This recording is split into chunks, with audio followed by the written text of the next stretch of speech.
The phone rang at 3:07 a.m. on March 15th, 1967. Joyce Benson, working the overnight shift as a telephone operator in Memphis, answered with her standard greeting. "Operator, how may I help you?" "I'm sorry," a man's voice said. "I think I dialed wrong. I was trying to reach someone." "No problem," Joyce said, her voice warm and professional. "Would you like me to help connect you to the correct number?" "No, that's okay," the man said. Then, after a pause, "You have a nice voice. Thank you for being kind about the wrong number." "You're welcome," Joyce said. "Good night." "Good night," the man said, and hung up. Joyce thought nothing of it. Wrong numbers happened dozens of times during her overnight shifts. But the next night, at 3:11 a.m., the same voice called back. "It's me again," the voice said. "The wrong number from last night." Joyce recognized the voice, though she couldn't place it. "Did you dial wrong again?" "No," the voice said. "I dialed right this time. I wanted to hear your voice again. Is that strange?" "A little strange," Joyce admitted. "But I've heard stranger things working nights." "Can we talk for a few minutes?" the voice asked. "I can't sleep and I don't know who else to call." Joyce should have said no. She was at work. There were rules about personal calls. But there was something in the man's voice, a loneliness that resonated with something in her own life. She was 32 years old, married to a shift worker she rarely saw, working nights because the money was better. She understood loneliness. "Okay," Joyce said, "but just for a few minutes." They talked for 20 minutes that night. The man didn't give his name and Joyce didn't ask. He told her about not being able to sleep, about pressure at work, about feeling trapped in a life he'd never chosen. Joyce listened, occasionally offering small observations, but mostly just being present on the other end of the line. The third night, he called again at 3:15 a.m. "It's me," was all he said. "I know," Joyce said, and somehow she did know, would have recognized that voice anywhere now after just 2 brief conversations. This became the pattern. Every night between 3 and 3:30 a.m. the phone would ring. Joyce would answer. They would talk. Sometimes for 10 minutes, sometimes for an hour. He never gave his name. She never asked. But over weeks and months they developed a rhythm, a relationship that existed entirely in darkness, entirely through disembodied voices, and the strange intimacy that can only happen when 2 people never have to look at each other. It wasn't until 6 months into their nightly conversations that Joyce figured out who she was talking to. She was watching television one afternoon before her shift, and Elvis Presley was being interviewed on some talk show. The moment he spoke, Joyce recognized the voice instantly. The voice that had been talking to her every night for half a year, the voice she'd come to depend on as much as he seemed to depend on hers, was Elvis Presley. That night, when he called at 3:18 a.m., Joyce said, "You're Elvis Presley." There was a long silence. "Does that change things?" he finally asked. "Should it?" Joyce replied. "I hope not," Elvis said. "These calls, they're the only normal thing in my life. You don't want anything from me. You don't treat me like a product or a possession. You just listen. If you knew who I was afraid that would change." "It doesn't change anything," Joyce said. "You're still just the man who calls me at 3 in the morning because he can't sleep. That's who you are to me." Over the years, they developed unspoken rules for their relationship. They never discussed meeting in person. They never made it romantic or flirtatious. Joyce was married, and while her marriage wasn't happy, she wasn't interested in an affair or complicating her life further. Elvis had his own complicated romantic life with Priscilla and others. What they had was different, purer in its own way, more valuable precisely because it existed outside normal categories of human relationships. They talked about everything except the specifics of their identities.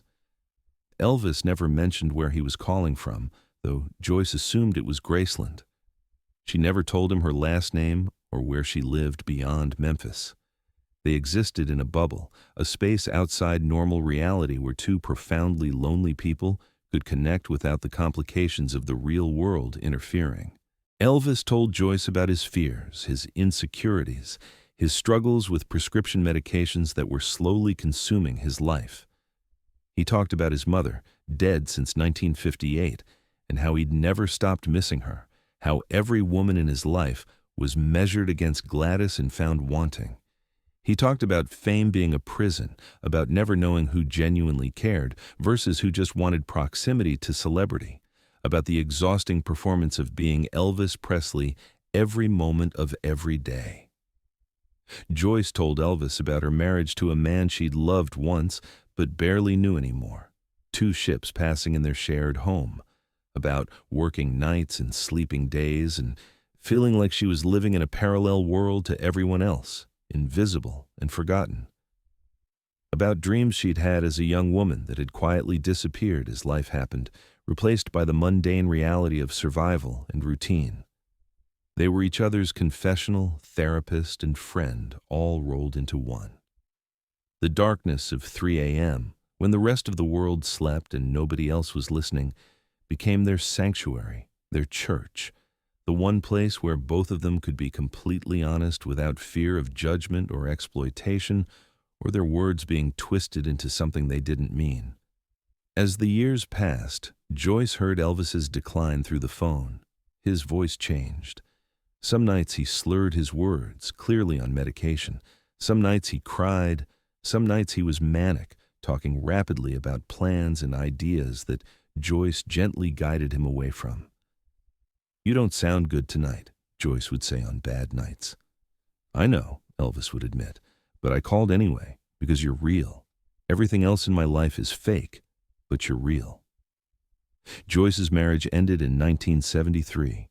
She didn't tell Elvis immediately, not wanting to change the dynamic of their calls. When she finally mentioned it months later, Elvis was quiet. "Are you okay?" he asked. "I am," Joyce said. "It was a long time coming. We were more like roommates than spouses anyway." "Do you want to meet?" Elvis asked suddenly. "I mean, we've been talking for 6 years. Maybe it's time." Joyce thought about it. Then she said, "No, I don't think so." "Why not?" Elvis asked, sounding hurt. "Because this works," Joyce said. "What we have, it exists because we've never met. Because we're voices in the dark for each other. If we met, it would become real, and real things get complicated. I don't want complicated. I want this. Our 3 a.m. conversations. Our space outside the world." Elvis was quiet for a moment. Then he said, "You're right. You're always right." By 1975, Joyce realized the calls had become as essential to her as they were to Elvis. She'd turned down day shifts, turned down promotions, anything that would have disrupted her overnight schedule. Her supervisor noticed and asked if everything was okay. "I have something I need to do at this time," was all Joyce would say. Her friends noticed too. "You're 40 years old and working overnight at a phone company," one friend said. "You could do better. You could have a normal schedule, meet someone, have a life." "I have a life," Joyce said, and she believed it. The hours she spent talking to Elvis every night felt more alive, more real than anything else in her existence. Elvis's calls became more erratic as his health declined. Some nights he'd call at 2 a.m., some nights at 4 a.m., but he always called. Through tours, through hospital stays, through everything, he found time to call Joyce. "Why do you keep calling me?" Joyce asked one night in 1976. "After all these years, why me?" "Because you knew me before you knew who I was," Elvis said. "And even after you found out, you didn't change. You're the only person in my life who doesn't want anything from me except conversation. Do you know how rare that is?" On August 15th, 1977, Elvis called at 3:22 a.m. He sounded terrible, his words slurred, his breathing labored. Joyce had heard him in bad shape before, but this was different. "Are you okay?" Joyce asked, concerned. "I don't know," Elvis said. "I don't feel right. Haven't felt right in a long time." "Maybe you should call a doctor," Joyce suggested. "Doctors are the problem," Elvis said. "They're the ones giving me the pills that are killing me." They talked for 43 minutes that night. Elvis reminisced about their 10 years of conversations, about how Joyce had been his anchor through everything.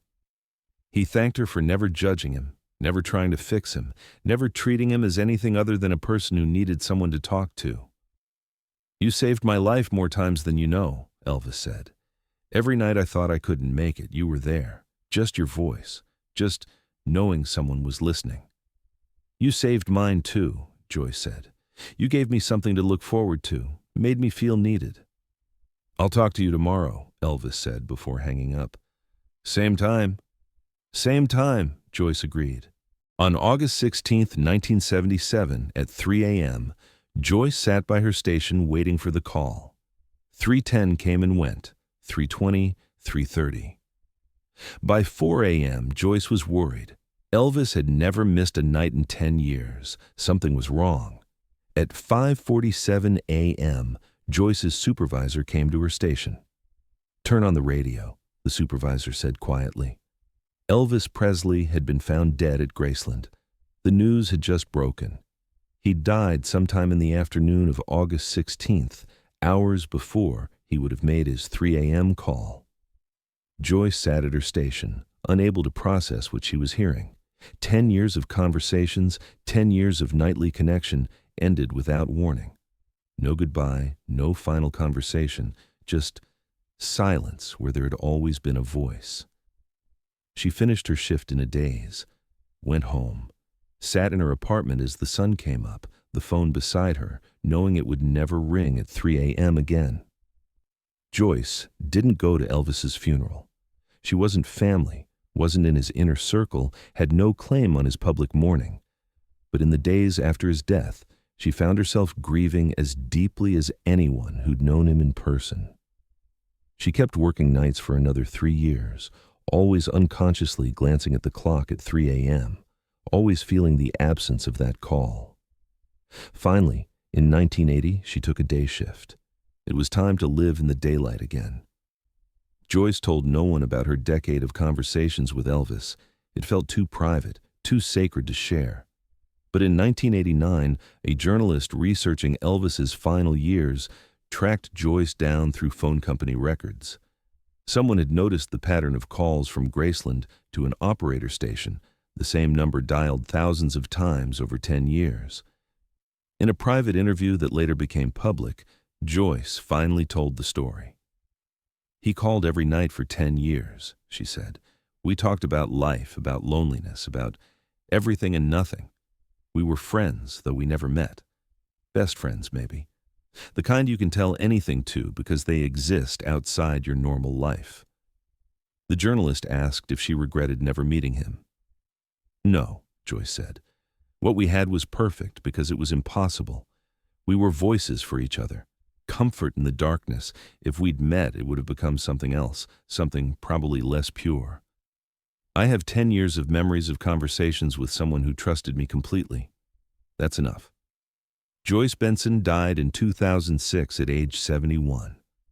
Among her possessions was a journal she'd kept of her conversations with Elvis, not transcripts, but notes about topics discussed, things he'd said that struck her, observations about his mental state on different nights. The journal was donated to the Elvis Presley archives at Graceland, where it remains as a record of a relationship nobody knew existed. The story of Joyce and Elvis's nightly calls became part of the mythology surrounding him, a reminder of his deep loneliness and his need for genuine human connection. It showed a side of Elvis that existed away from stages and cameras, the insomniac who needed someone to talk to, the isolated celebrity who found comfort in the voice of a stranger. Today, historians and psychologists point to those calls as evidence of how profoundly lonely fame had made Elvis. He had thousands of people around him constantly, but felt he could only be honest with someone who existed outside his world, someone who'd known his voice before knowing his name. Joyce's children, who learned about the calls only after her death, said she'd always been protective of her overnight work schedule, always said she had something important during those hours. They'd assumed it was just dedication to her job. They never knew their mother had been Elvis Presley's confidant, the person he called when no one else would understand. The phone calls that nobody knew about, the relationship that existed only in darkness and in voice, The decade of conversations between two lonely people finding comfort in connection. These became a testament to the human need for genuine interaction. Elvis could have called anyone. Joyce could have declined to keep accepting the calls. But night after night for 10 years, they chose each other. Two voices in the darkness making the loneliness of 3 a.m. a little more bearable. The last entry in Joyce's journal, dated August 16, 1977, reads simply, "He didn't call tonight. I think he never will again. And I don't know how to be awake at 3 a.m. anymore without his voice." 10 years of friendship, 3,000 conversations, one call that never came. And in the silence that followed, Joyce Benson understood what Elvis's absence meant, not just to the world, but to the small space they'd created together, the bubble outside reality where two lonely people had found something rare, genuine connection without agenda, friendship without expectation, comfort without complication.